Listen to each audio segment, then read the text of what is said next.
आज हम एक ऐसी किताब की दुनिया में उतर रहे हैं जिसे विश्व साहित्य का कह सकते हैं एक किला माना जाता है। हाँ, गैब्रियल गार्सिया मार्केस का 100 Years of Solitude। यानी 100 साल का अकेलापन। और ये सिर्फ एक किताब नहीं बल्कि अपने आप में एक पूरा ब्रह्मांड है। एक ऐसी दुनिया जो अपने ही अजीबोगरीब नियमों पर चलती है। जहां हकीकत और जादू में कोई फर्क नहीं है। बिल्कुल। हमारे पास इस उपन्यास की एक बहुत गहरी समीक्षा है जो हमें इसके जादू, इसके किरदारों और इसके मतलब को समझने में मदद करेगी। तो आज का हमारा मकसद साफ है। हाँ, ये समझना कि ये किताब सिर्फ एक कहानी क्यों नहीं है बल्कि एक अनुभव क्यों है और क्यों इसने मार्केस को 1982 में साहित्य का नोबेल पुरस्कार दिलाया। और ये भी समझना कि इसकी जो शैली है, जादुई यथार्थवाद, वो आखिर है क्या। कहानी तो एक काल्पनिक गांव माकोंडो और वहां बसने वाले बुएंदिया परिवार की है ना। हाँ, उनकी 7 पीढ़ियों के 100 सालों की कहानी। एक ऐसा परिवार जो अपनी ही बनाई हुई दुनिया में उठता है, गिरता है और खो जाता है। ठीक है, तो चलिए इस दुनिया को खोलना शुरू करते हैं। माकोंडो एक ऐसा गांव जहां भूत जिंदा लोगों के साथ घर में रहते हैं और बातें भी करते हैं। जहां एक लड़की कपड़े सुखाते सुखाते आसमान में उड़ जाती है और जहां लगभग 5 साल तक लगातार बारिश होती है। ये सब सुनने में ही किसी सपने जैसा लगता है। यही तो सारा खेल है। इन जादुई घटनाओं के बीच इंसानी भावनाएं, अकेलापन, प्यार, नफरत, सत्ता की भूख, वो एकदम असली हैं। अच्छा, मार्केस की खूबी ये है कि वो इन असंभव घटनाओं को ऐसे बताते हैं जैसे ये रोज की बात हो। कोई हैरानी नहीं, कोई ड्रामा नहीं। माकोंडो में बस ऐसा ही होता है। तो ये जादुई यथार्थवाद है क्या भला? समीक्षा में कहा गया है कि ये कोई फैंटेसी कहानी नहीं है। इसे समझने का सबसे आसान तरीका क्या है? इसे ऐसे सोचिए, जब आप कोई सपना देख रहे होते हैं तो सपने में किसी का उड़ना या किसी मरे हुए रिश्तेदार से बात करना आपको अजीब नहीं लगता? नहीं, उस वक्त तो वो सच ही लगता है। बिल्कुल, आप उसे मान लेते हैं क्योंकि वो उस सपने की हकीकत है। जादुई यथार्थवाद कहानी को एक सपने के लॉजिक पर चलाता है। मतलब लेखक आपसे ये नहीं कह रहा कि जादू पर यकीन करो। नहीं, वो कह रहा है इस दुनिया के नियमों पर यकीन करो। और ये सिर्फ एक स्टाइल नहीं है, ये एक जरूरत थी। लैटिन अमेरिका का इतिहास इतना क्रूर, इतना अजीब रहा है कि उसे सीधे सीधे बयान करना शायद नामुमकिन था। तो उसे समझाने के लिए जादू का सहारा लेना पड़ा। हाँ, हकीकत इतनी अविश्वसनीय थी कि उसे बताने के लिए जादू का इस्तेमाल करना पड़ा। चलिए इस परिवार की बात करते हैं, क्योंकि सच कहूं तो किरदारों के जाल में मैं भी थोड़ा खो गई थी। हाँ, वो हो सकता है। कहानी शुरू होती है परिवार के मुखिया होसे अर्कादियो बुएंदिया से। मुझे तो वो किसी पागल वैज्ञानिक की तरह लगे।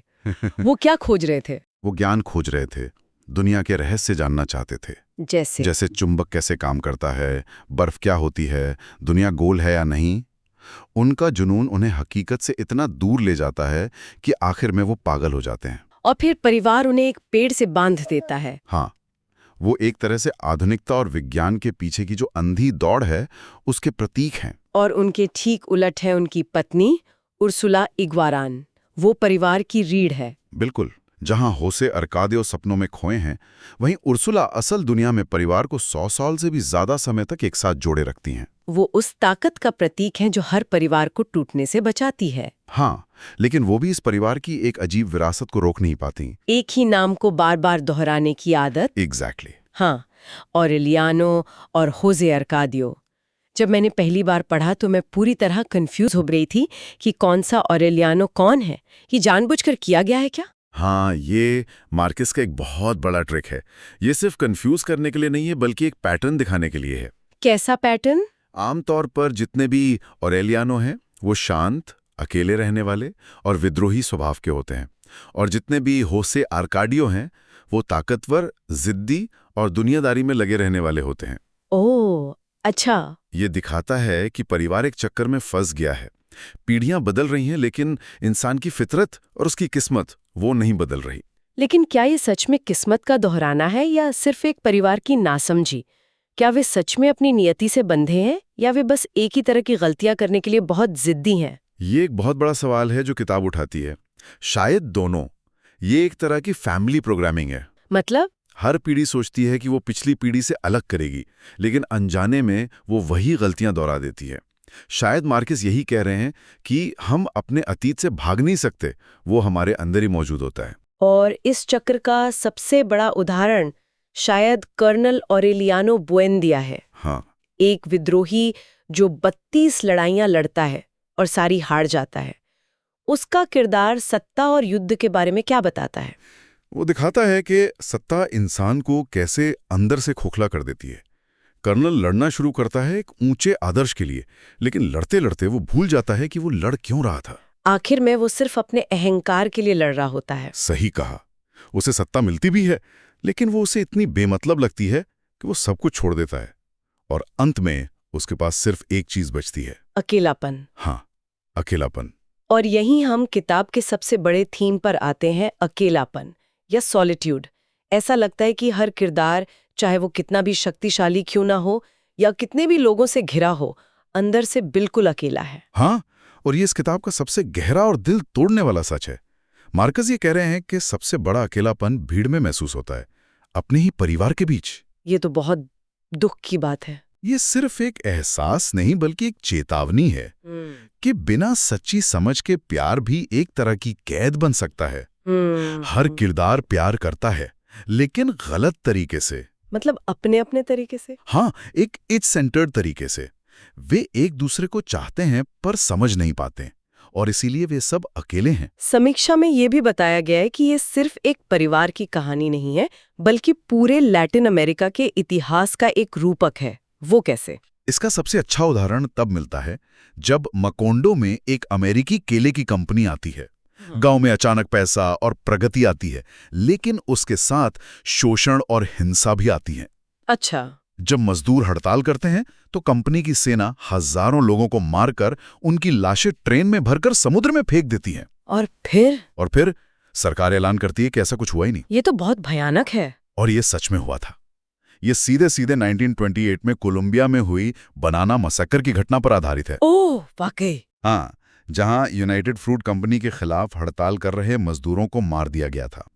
तो मार्कस जादुई कहानी की आड़ में एक बहुत ही तीखा राजनीतिक बयान दे रहे हैं। वो दिखा रहे हैं कि कैसे बाहरी ताकतें विकास के नाम पर एक पूरी संस्कृति को तबाह कर देती हैं, और फिर इतिहास से उस घटना को मिटा भी देती हैं। अब मुझे समझ आया कि जादुई यथार्थवाद यहाँ क्यों जरूरी था।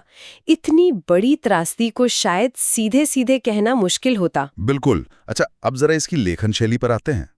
कहा जाता है कि उनके वाक्य किसी नदी की तरह हैं जो बिना रुके बहते जाते हैं। एक ही वाक्य में पीढ़ियां गुजर जाती हैं।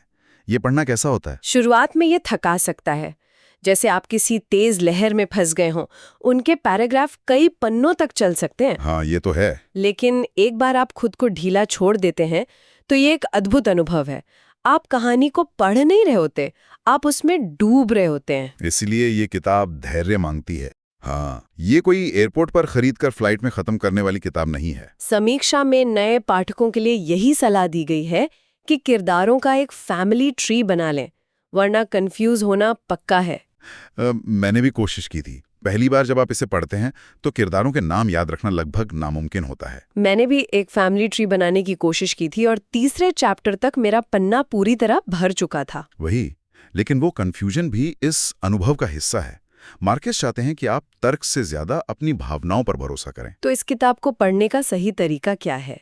अगर कोई पहली बार इसे उठा रहा है तो उसे क्या ध्यान में रखना चाहिए? मेरी सलाह होगी, हर चीज को समझने की कोशिश मत कीजिए, बस बहते जाओ। हाँ, कहानी के बहाव के साथ बहते जाइए। अगर कोई आसमान में उड़ रहा है तो सवाल मत कीजिए कैसे, बस उस पल की सुंदरता को महसूस कीजिए। ये एक ऐसी किताब है जो हर बार पढ़ने पर नए अर्थ देती है। एग्जैक्टली। पहली बार में शायद आप कहानी के जादू में खो जाएंगे, दूसरी बार में आप किरदारों के अकेलेपन को समझेंगे, और तीसरी बार में शायद आप इसके राजनीतिक और ऐतिहासिक इशारों को पकड़ पाएंगे।